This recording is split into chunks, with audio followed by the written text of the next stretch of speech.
jajan. Hah? Ini nggak apa-apa, ambil. Enggak, isinya buat kamu aja.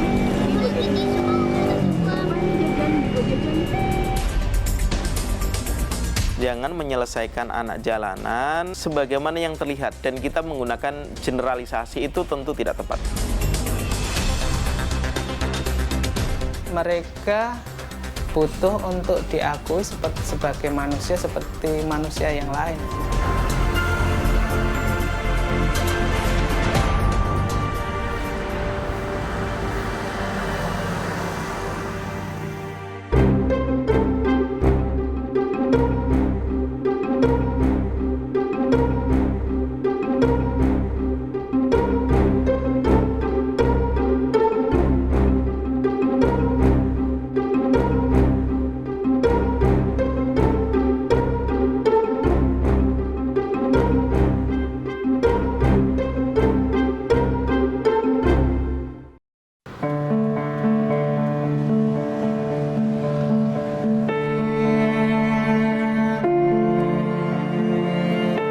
Sang surya telah kembali ke peraduan. Sebagian bocah menyusuri gelapnya malam. Ya, mereka adalah anak-anak jalanan. Meski penyebab mereka hidup di jalanan berbeda, namun mereka sama-sama kehilangan sebagian haknya sebagai seorang anak. Potret anak jalanan masih jadi fakta di Indonesia.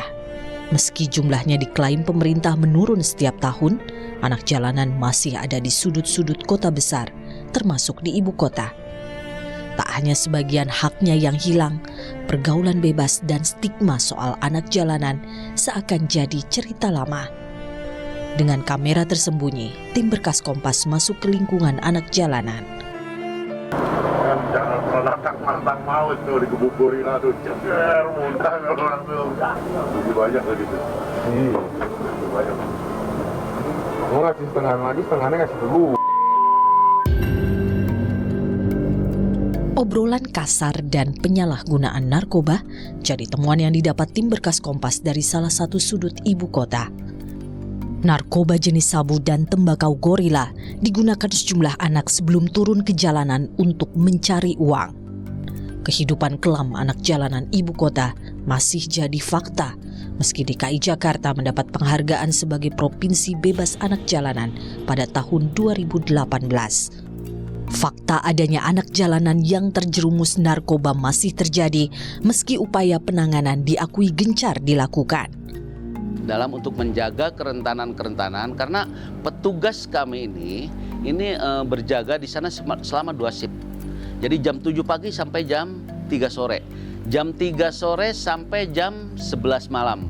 Itu menjaga titik rawan yang ada di 5 wilayah kota. Hal ini tujuannya adalah diantaranya untuk mengurangi hal-hal yang nggak diinginkan. Seperti hal-hal tadi yang diinginkan bahwa ada masalah kerawanan malam hari gitu kan. Ada kerentanan, misalkan sering ditemukan juga ada anak-anak yang memang masih keluyuran jam 10 malam. Itu ditemukan oleh petugas kami. Dia bawa sementara ke panti, baru diinformasikan ke masyarakat apabila ada yang merasa kehilangan anak tersebut bisa diambil di panti asuhan anak. Anak jalanan merupakan anak yang sebagian besar waktunya dihabiskan di jalanan. Faktor ekonomi menjadi salah satu penyebab munculnya fenomena anak jalanan. Ada beberapa pemicu ya dan pemacu. Satu, dalam beberapa kasus ada faktor keterpaksaan. Ya. Dia hidup di jalanan itu karena memang dieksploitasi untuk kepentingan finansial atau kepentingan ekonomi. Maka intervensi kasus seperti ini tentu harusnya memang proses hukum. Dan saya kira aparat penegak hukum memang harus tegas. Karena juga ada faktor pengaruh teman sebaya. Misalnya sebenarnya yang bersangkutan tidak nyaman di jalanan, tetapi karena diajak oleh teman, distimulasi bahwa di jalanan itu mudah cari uang jajan dan lain sebagainya. Yang ketiga, anak kemudian kenapa kemudian ke jalanan? Karena ada faktor kondisi keluarga. faktor kondisi keluarga yang memungkinkan kemudian dia harus hidup di jalanan. Yang keempat, ada faktor bahwa anak hidup di jalanan itu sudah menjadi pilihan hidupnya. Menelisik soal anak jalanan, Litbang Kompas melakukan jajak pendapat di 17 kota besar di Indonesia. Di tengah stigma anak jalanan, mayoritas responden punya kesan positif terhadap anak jalanan. Mayoritas menyatakan anak jalanan memerlukan perhatian, sementara stigma hanya menjadi minoritas. Tim Berkas Kompas melakukan sosial eksperimen kepada anak jalanan penjual tisu. Dari 3 anak yang ditemui, 2 diantaranya menolak menerima uang cuma-cuma. Dek, berjajan. 5.000. Berjajan. Hah? Ini nggak apa-apa, ambil. Enggak, tisunya buat awalnya. Beli tisu mau ada uang. Jajan. Apa-apa. Anak jalanan yang tidak mengharapkan belas kasihan dan anak jalanan yang terjerumus pergaulan negatif jadi fakta di lapangan. Kalau sudah menjadi pilihan hidupnya, itu berarti kan dampak dari cara berpikirnya, cara mengambil keputusannya, kenapa kemudian hidup di jalanan. Sehingga intervensi perubahan perilaku agar berubah cara berpikirnya, agar berubah cara mengambil keputusan, saya kira memang dia butuh pendampingan, butuh konseling, butuh intervensi beberapa hal. Makanya memang menangani anak jalanan itu memang butuh multi entry, multi pendekatan, karena latar belakang kasusnya berbeda, latar belakang yang bersangkutan turun ke jalan juga variatif. Anak jalanan bukan fenomena baru di negeri ini, dan tidak sedikit anak hidup di jalanan bersama orang tua yang mengadu nasib ke ibu kota.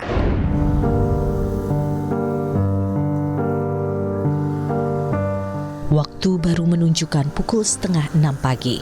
Saat sang surya masih malu menampakkan wajahnya, Reja sudah bergegas.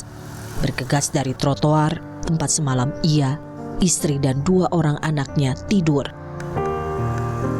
Reja sekeluarga bergegas dengan gerobak, alat transportasi sekaligus tempat menyimpan hasil memulung dan rumah mereka. Saat bergegas, si sulung yang berusia 7 tahun masih tertidur. Sementara si bungsu yang berumur 3 tahun sudah bangun dari mimpi indahnya. Mereka kembali memulai hari seperti hari-hari sebelumnya sebagai manusia gerobak. Reja, perantau asal Kuningan, Jawa Barat ini sudah 20 tahun hidup di jalanan. Awalnya niat merantau ke ibu kota adalah untuk merubah nasib. Namun kenyataannya jauh berbeda. Ia kini terpaksa nomaden alias tinggal berpindah-pindah bersama istri yang dikenal Reja juga dari jalanan dan 2 anak hasil pernikahan mereka. Selalu ikut di gerobak. Di gerobak kalau siang paling kita tutupin pakai kelambu gitu. Kalau ditinggal di sono dia nggak ada nungguin. Selalu dibawa aja setiap hari tuh, selalu dibawa ke sana habis nggak ada tempat tinggal. Enggak, anak-anak belum punya pikiran seperti begitu, Bu. Dia taunya hanya sebatas bermain, jajan gitu. Nggak suka mengeluh atau, Pak, kok hidup begini, habis gimana keadaannya udah begini gitu. Ini lahir dulu di kampung satu, kalau yang satu lagi mah di rel. Iya, di pinggiran.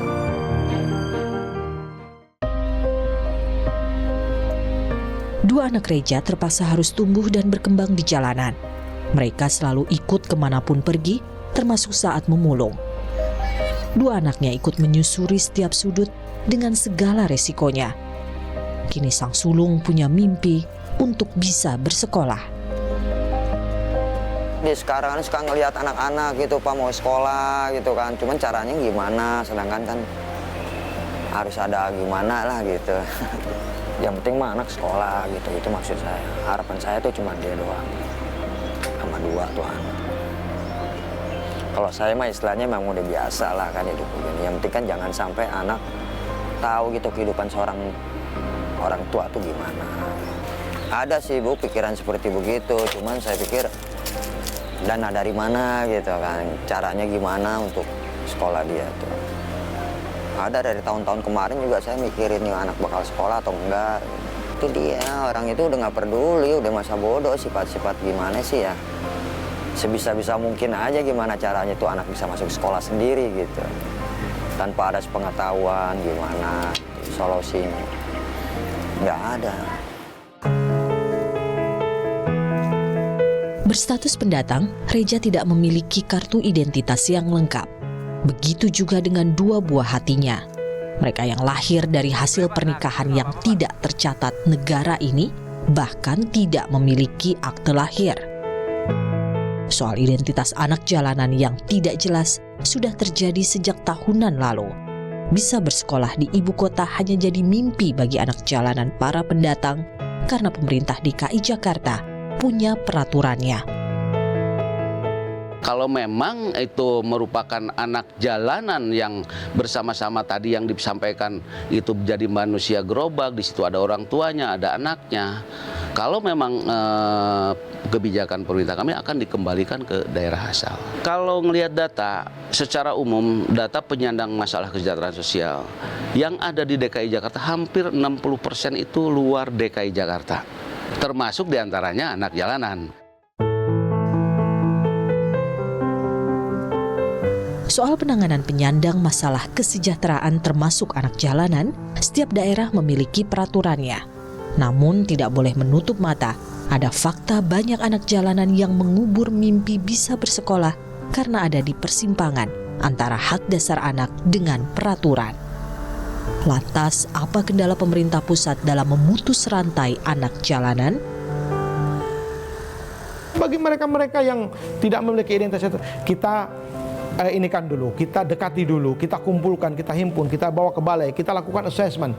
Apa kebutuhannya? Nah, kalau memang nanti identitasnya setelah diketahui, kita lakukan reunifikasi. Berikutnya, kita lakukan rujukan-rujukan. Ya, kalau berada dalam DKI Jakarta, kita merujuk dengan dinas-dinas sosial setempat. Tapi kalau itu di luar kota, kita juga punya balai-balai di luar kota, tapi juga kita punya kerjasama dengan dinas sosial yang ada di seluruh Indonesia. Nah, kita melakukan rujukan. Bahkan kita juga untuk beberapa kasus kita juga punya anggaran-anggaran untuk pemulangan dan seterusnya pendampingan mereka ya sampai ke tempat asal.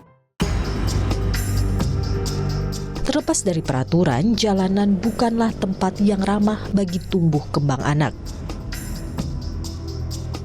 Meski dari tahun ke tahun jumlah anak jalanan Indonesia cenderung menurun hingga belasan ribu, angka ini menunjukkan masalah anak jalanan belum terselesaikan. Pun dengan cerita stigma hingga eksploitasi anak jalanan. Masalah anak jalanan masih jadi persoalan negeri. Lantas apa suara dari para anak jalanan di negeri ini? Itu bagus banget kerja keras. Tapi kalau ngamen berbahaya nggak di jalan? Bahaya. Apa bahayanya ngamen di jalan? Dirampok, apalagi? Tidak bosan mengingatkan bahayanya hidup di jalanan. Itu yang dilakukan Wardoyo saat mengajar anak-anak rumah singgah di sebuah kawasan di Penjaringan, Jakarta Utara. Sudah 20 tahun ia fokus turun tangan membina anak jalanan dan anak yang rentan menjadi anak jalanan. Kawasan di sekitar kolong jembatan tol jadi targetnya dan Yayasan Setia Kawan Raharja yang dipimpinnya untuk membina anak-anak. Tinggal di sekitar kolong jembatan dan mayoritas berasal dari keluarga penyandang masalah kesejahteraan sosial, membuat anak rentan menjadi anak jalanan. Tadi sekitar 60% ada anak yang pemulung. Terus sebagian lagi masih ada yang sekolah. Terus sebagian lagi mereka belum turun ke jalan atau rentan. Kondisi di kolong tol itu luar biasa rentan di sana.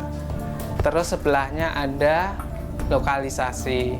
Terus kehidupan di kolong tol ya lumayan lah, sangat berbeda dengan kehidupan normatif di masyarakat biasa.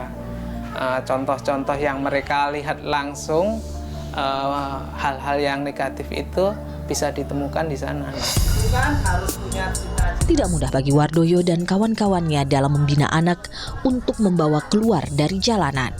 Tidak hanya terhadap anak, pemahaman dan pembinaan juga dilakukan terhadap para orang tua yang tinggal di sekitar kolong jembatan.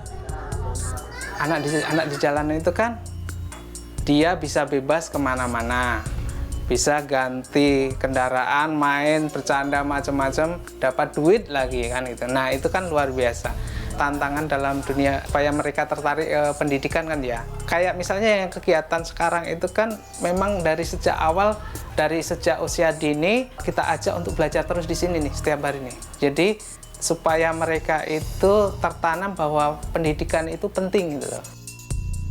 Kesulitan yang selanjutnya itu adalah orang tua. Nah, kondisi anak-anak di jalan itu kan itu bukan sebuah pilihan tapi keterpaksaan karena kondisi orang tuanya gitu loh. Kadang ada orang tua yang mengeksploitasi nyuruh anaknya untuk ngamen supaya dapat uang. Nah, itu kadang tidak mudah itu. Anak jalanan adalah anak Indonesia yang haknya diatur dalam undang-undang tentang perlindungan anak. Dalam teknisnya, penanganan dilakukan pemerintah daerah dengan berbagai program. Di DKI Jakarta, anak jalanan yang tercatat dalam basis data terpadu diberi pemenuhan kebutuhan dasar. Tahun depan targetnya mencapai 9.000 anak. Untuk tahun 2019 ini menjadi pilot project dulu, jadi hanya satu kecamatan yang menjadi percontohan untuk dijadikan sampling evaluasi pemberian kebutuhan dasar di Kecamatan Cilincing sebanyak 1.251 untuk tahun 2019. Tapi tahun 2020 kami mentargetkan 9.000 anak untuk diberikan pemenuhan kebutuhan dasar. Itu yang di luar panti yang ada di masyarakat. Gitu ya, tapi dengan catatan anak tersebut masuk ke dalam basis data terpadu.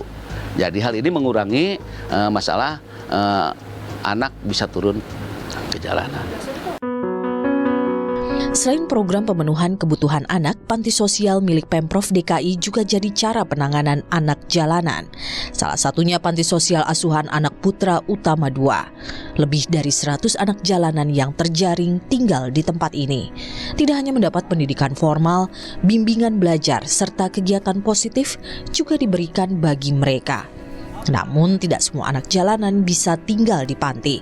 Mereka harus lewati tahap pendataan dan asesmen atau penilaian.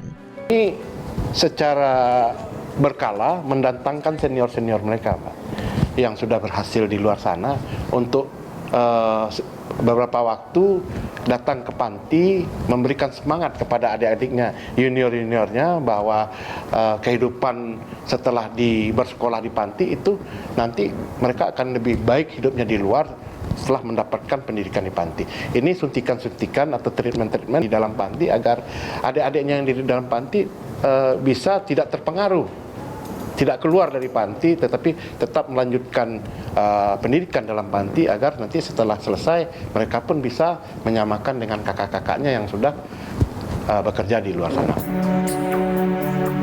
Hidup keras jadi hari-hari yang harus dilalui anak jalanan. Terlepas dari penyebab si bocah hidup di jalan dan keterbatasan pemerintah menanganinya, cara lain apa yang bisa dipakai untuk mengabulkan inginnya para anak jalanan? Kita harus intervensi berdasarkan akar masalahnya. Jangan menyelesaikan anak jalanan sebagaimana yang terlihat, dan kita menggunakan generalisasi itu tentu tidak tepat. Nah, penyelesaian dengan berbasis akar masalah itu akan menyelesaikan secara tuntas. Kenapa? Kalau kemudian pemicunya faktor keluarga, berarti harus juga diselesaikan dengan penguatan keluarganya.